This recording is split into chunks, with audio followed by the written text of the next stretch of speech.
7 in the morning, and the sun is just coming up now. I'm just setting up a few shots to try and catch the sunrise as it's coming up through this valley over here, and yeah, I'm still quite groggy because I've only just woken up, and yeah, I didn't sleep that well last night, so I'm going to be a bit all over the place today. But already the sun is hitting these dunes over here, as you can see just at the tops, and it's starting to change very quickly, so I don't have long to be able to get some good shots, but they're looking amazing already. I've just noticed there's some up there as well, just over there. It's just hitting the tops here, so yeah, it's looking spectacular. This is going to really light up amazingly, so I need to get a few pictures as it's happening. I want to try and get some wide shots today. I think,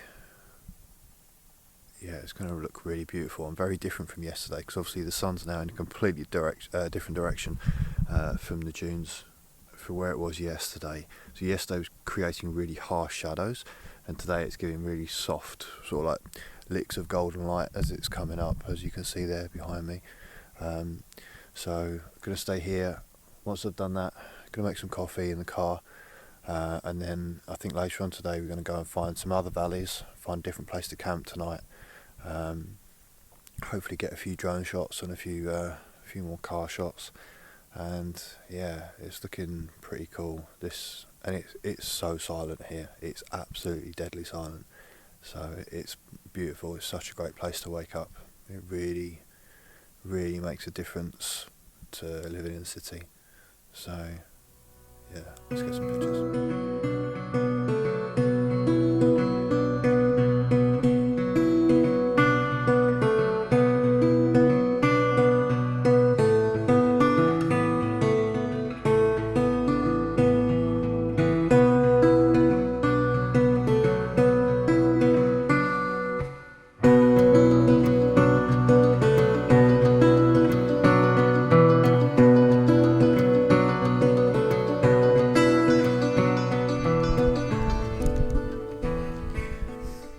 Okay, so I've just taken a whole bunch of pictures of different compositions across the whole range of dunes. I even tried a pano just very quickly, although that was quite messy because I wasn't really concentrating very well. You can probably hear in the background Joe's got his drone going up, so I'm hoping he's going to get some great pictures. He's pretty new with the drone, but he's really enjoying it, so that should mean he should get some great stuff. I just wanted to talk about my lens selection a little bit. So I've got the 70-200, and those who are familiar with lenses will know that there's always two options when it comes to this focal length. You'll have the f4 version and the f2.8 version. Now, I normally always get the 2.8 versions of zoom lenses because I did that when I went with Canon, and I bought the 24-70 2.8, and it was an absolutely incredible lens, and I used it all the time. When it came to getting the 70-200 though, I read quite a lot of reviews and watched a few videos about them. There are several reasons why I decided to go with the f4 and not the f2.8. First of all, and the most important to me, was the weight. The size and weight is much lower than the 2.8 version, and I quite often do hikes. Just before I bought this, I went to Nepal and did a 3-day trek, and weight was a big factor. So weight was probably the number one reason, and cost obviously is another reason. It was a fair bit cheaper than the 2.8 version, but it also has the same filter thread size as my 16-35 lens, and that was also a big bonus as well for things like neutral density filters and polarizers. The other thing is that whenever you shoot with a 70-200, there's so much image compression on the lens anyway that you get a really nice shallow depth of field even at f4. So 2.8 at long distances is quite often overkill. if you're shooting relatively close at 70mm, yes, 2.8 is a big advantage, but for what I use this lens for, which is mainly landscapes, f4 is more than adequate. And if I'm not shooting f4, I'll probably be shooting f11. So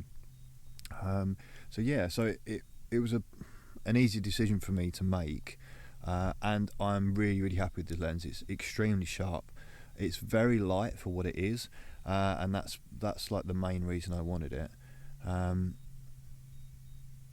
can hear some people off-roading in the distance.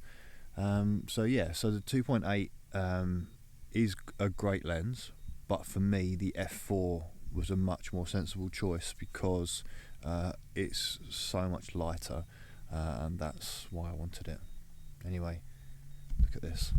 Amazing. I've just gone back to the car to swap cameras. So what I've done is I've put the Sony back in the car, and I've got out a medium format film camera. I'm going to take a few shots while the light's still really good. I should probably film this, and I've got that on the tripod. Right, I have here a Mamiya RB67. So it shoots medium format 6x7 negatives, and you can choose landscape or portrait orientation for them. I'm just about to use a Sekonic light meter just to take a meter reading of the scene. So I'm shooting on ISO 100 film. I actually can't remember whether it's Kodak Ektar in there or Fuji Provia, because it's been a long time since I used this camera, and I quite often forget. Got a light meter reading of 1/25th of a second shutter speed at f11, so I'm going to set that there. I've got a nice composition. We'll see if I can shoot. There we go. I don't think the camera's going to be able to focus on something that close, but you get it. I've just taken 2 frames with the Mamiya. I had to put the camera down. I don't have a second tripod for this camera, so it's a bit of a pain in the arse having to juggle them, and I can't put anything down on the ground because they get covered in sand, which is a big no-no for cameras. I've changed my composition and actually shot this way this time, getting this bush in the foreground and the really big dune in the background. I could shoot this one in front of me all day, but I know when I get home it's going to be a bit crazy trying to go through all the pictures. Also, with the Mamiya, I only have the one lens with me. I do have 2 lenses for it, and the other one is tighter. I think the other one is a 90mm. This one is a 65. But obviously on medium format, that's very different to 35mm focal lengths. So I've gone for a bit of a wider shot with some foreground, hopefully those shots will come out. I think they're the last 2 frames I've got on that film. I do have a couple of more films in the fridge in the car, so I'll swap that out when I get back to the car. But I think now it's time to maybe stop taking photographs, go back to the car, make some coffee, and then just sit and watch this and just enjoy it. Maybe come up with some plans for tomorrow, how to photograph it, do something different. But this place is magical, and I could easily use up all my memory cards and my batteries in the next hour if I don't make myself stop, which is a great problem for a photographer to have.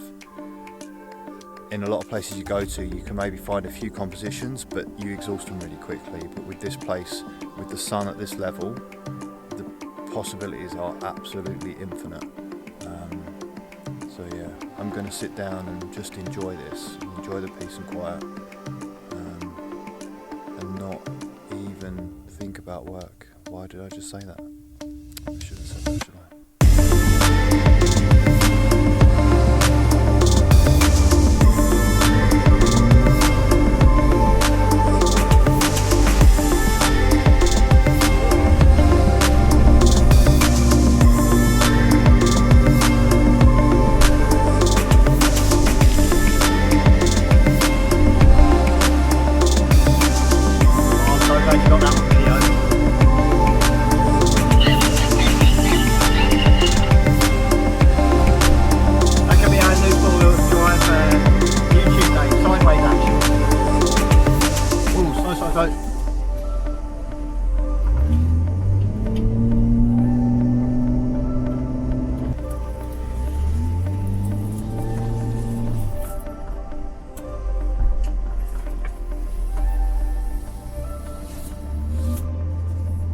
So, just put the aircon on. Right, so,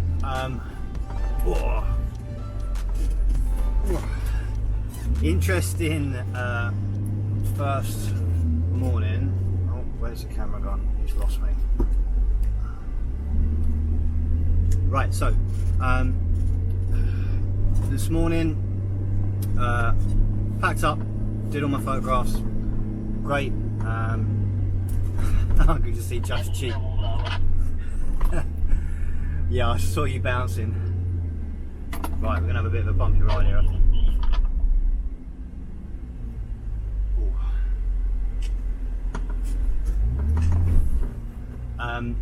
Yes, so, but being a plonker, I lost my sunglasses this morning and I searched high and low for them and got to the stage where I just had to give up. And then as soon as I got in the driver's seat, started to pull away, I found them in the pocket of my hoodie. Silly mistake. Anyway, we took this track up the side of the dunes where we were camping, and a lot of Emiratis were using the track last night, and we were wondering why, and we've just driven it and it's absolutely brilliant. It's great fun. Rides across dunes, superb. And I just had to stop just then to take some pictures because the view in the valley that was just literally the other side of the big dune from us was absolutely amazing. Oh my word, look at that.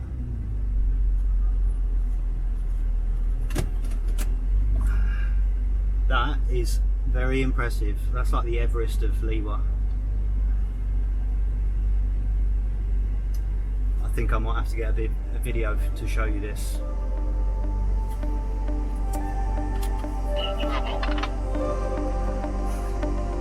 I think you could definitely do it.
So we're still following the same track. I think this is a camel trail. There's a lot of hoof prints in the sand and we're just following them. So I'm not quite sure where we're going to end up, but we're going through some really spectacular scenery, which is just stunning. And it just shows you the other side of the dune could be something identical or completely different. Oh, you just took a big hit. And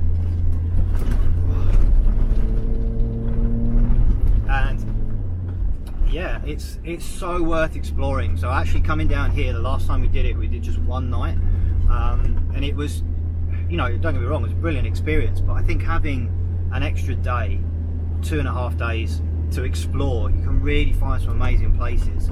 And I'm logging all these trails we're doing on my GPS so that, you know, I can always come back, I can drop markers, come back here to take photos and so on.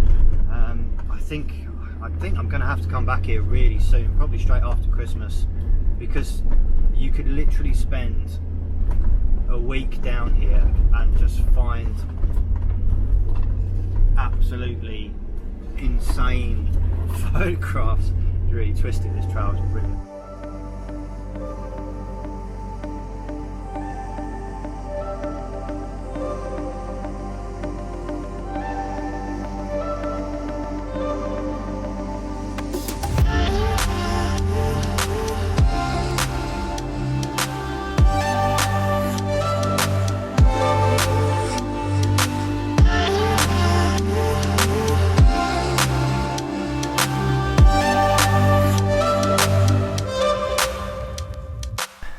this is the lunch spot we've got for today. We're just racking up the barbecue for a couple of burgers for lunch. Came across this bit just by accident, decided to climb a pretty big hill, managed to get up it first time, and yeah, we've got this huge vista here which is absolutely incredible. I'm sure you're going to get bored of me saying how good all of these places are and how amazing they are, but it really is, and it changes from valley to valley. So we definitely sort of found a few camping spots that we're probably going to go for later on this evening, a bit higher up, a bit like this one. We could probably even camp here and get a different perspective, and we're going to face a different way to, this evening. So the kind of dunes that I was photographing this morning for sunrise, we're going to try and get those for sunset, so a different orientation of the valley. So yeah, we're just sort of sat up here underneath the awning, just chilling out, having a bit of a break from driving, and just cooling down with a couple of cold drinks and a bit of food, and then we'll probably go off exploring again. We'll probably find another, I don't know, 5-10 places to camp, so I'm definitely going to need another trip coming back here. There's going to be a lot of places to see and a lot of photographs to be taken.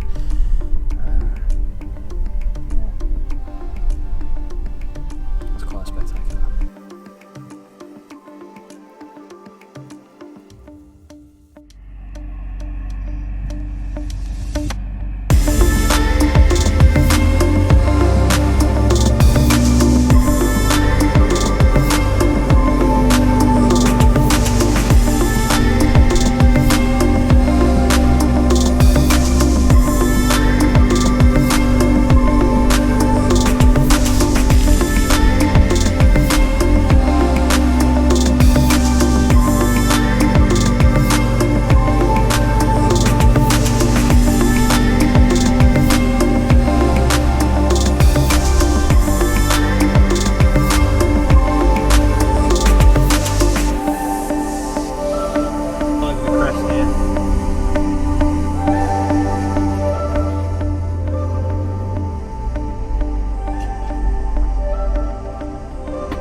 Bit mental.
Right, well, I'm staring in the sun. You can probably hear the drone in the background. Joe's just setting it off.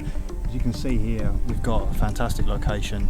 The dunes here are incredible, and you've got lots of like little ones, you've got big ones, all different sort of like scales here. It's quite impressive. At the moment I've got the camera set up and I'm just doing a bit of a time lapse. I just want to see the shadows moving across the dunes for a little while. I'm not going to do it for too long, but I do want to see some of that shifting, so you can get an idea of what it looks like over time. Once that's done, I'm going to get the 7200 out again and do a few shots with that one. and I've already done a few, but